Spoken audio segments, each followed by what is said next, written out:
ഇന്ന് നമ്മൾ പഠിക്കുന്ന സ്റ്റിച്ചാണ് സാറ്റിൻ സ്റ്റിച്ച്. ഇത് ഡിസൈനുകൾക്ക് ഏറ്റവും ഭംഗി നൽകുന്ന ഒരു അടിപൊളി സ്റ്റിച്ചാണ്. ഒരു പൂവ് തുന്നാനോ ഇലകൾ ചെയ്യാനോ അല്ലെങ്കിൽ നെയിം എംബ്രോയ്ഡറി ചെയ്യാനോ ഒക്കെ ഏറ്റവും കൂടുതൽ ഉപയോഗിക്കുന്നതാണ് ഇത്. വളരെ സിമ്പിളായി ഒട്ടും വിടവുകളില്ലാതെ പെർഫെക്റ്റായി എങ്ങനെ ഒരു സാറ്റിൻ സ്റ്റിച്ച് ചെയ്യാമെന്നാണ് ഇന്നത്തെ വീഡിയോയിൽ നമ്മൾ നോക്കാൻ പോകുന്നത്. ആദ്യം തന്നെ തുണി നമുക്ക് ഫ്രെയിമിൽ നന്നായിട്ട് ടൈറ്റ് ചെയ്ത് വെക്കണം. എന്നാലേ സ്റ്റിച്ച് ചെയ്യുമ്പോൾ തുണി ചുളുങ്ങി പോകാതിരിക്കുകയുള്ളൂ. അടുത്തത് നൂലെടുക്കുന്നതാണ്. 3 6 എത്ര ഇഴ വേണമെങ്കിലും എടുക്കാം. ഒരു 3 ഇഴകൾ വെച്ച് ചെയ്യുമ്പോൾ മാത്രമാണ് നല്ലൊരു ഭംഗി ഉണ്ടാവുള്ളൂ. ഞാനിവിടെ 6 ഇഴ ത്രെഡ് വെച്ചിട്ടാണ് സ്റ്റിച്ച് ചെയ്ത് കൊടുക്കുന്നത്. ഞാനിവിടെ ഒരു ബോക്സ് വരച്ചു കൊടുത്തിട്ടുണ്ട്.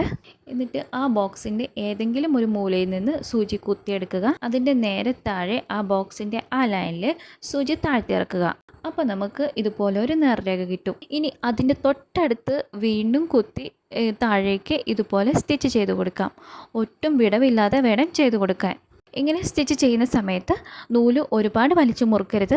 വല്ലാതെ വലിച്ചാൽ തുണി ചുളിയും. വല്ലാതെ ലൂസായാൽ നൂല് മാത്രം പൊന്തിക്കിടക്കും. പാകത്തിന് മാത്രം വലിക്കുക. ഇങ്ങനെ ഒട്ടും ഗ്യാപ്പില്ലാതെ അടുപ്പിച്ചടുപ്പിച്ച് ഇതുപോലെ നമുക്ക് സ്റ്റിച്ച് ചെയ്തെടുക്കാം. സാറ്റിൻ സ്റ്റിച്ച് എന്ന പേര് കേൾക്കുമ്പോൾ തന്നെ അറിയാം, തുന്നി വരുമ്പോൾ തുണിക്ക് മുകളിൽ സാറ്റിൻ അല്ലെങ്കിൽ ഒരു പട്ടുതുണി വിരിച്ചതുപോലെയുള്ള ഒരു സ്മൂത്ത് ഫിനിഷിംഗ് തരുന്ന ഒരു സ്റ്റിച്ചാണ്. ഇനി വലിയ ഡിസൈനുകൾ ഒന്നിച്ച് സാറ്റിൻ സ്റ്റിച്ച് ചെയ്യാൻ നോക്കരുത്. ഡിസൈനിൻ്റെ നീളം കൂടിയാൽ നൂല് ലൂസായി പോകും. വലിയ ഡിസൈനുകളാണെങ്കിൽ അതിനെ പല കഷ്ണങ്ങളായി തിരിച്ച് ഡിവൈഡ് ചെയ്ത് വേണം തുന്നാൻ വേണ്ടി. ഈ ഒരു സ്റ്റിച്ച് മാത്രം പഠിച്ചാൽ നിങ്ങൾക്ക് കുർത്തിയുടെ നെക്ക് ഡിസൈനുകൾ, ബേബി ഫ്രോക്കുകൾ, പിന്നെ റൂമിൽ തൂക്കാനുള്ള നെയിം ഫ്രെയിമുകൾ, ഹൂപ്പ് എംബ്രോയ്ഡറി ഇങ്ങനെ സ്വന്തമായി നെയ്തെടുക്കാം. ഈ സ്റ്റിച്ച് ചെയ്യുമ്പോൾ എപ്പോഴും ഓർക്കേണ്ട കാര്യം, നമ്മൾ വരച്ച ലൈനിൻ്റെ ഉള്ളിൽ തന്നെ ഒതുങ്ങി നിൽക്കണം.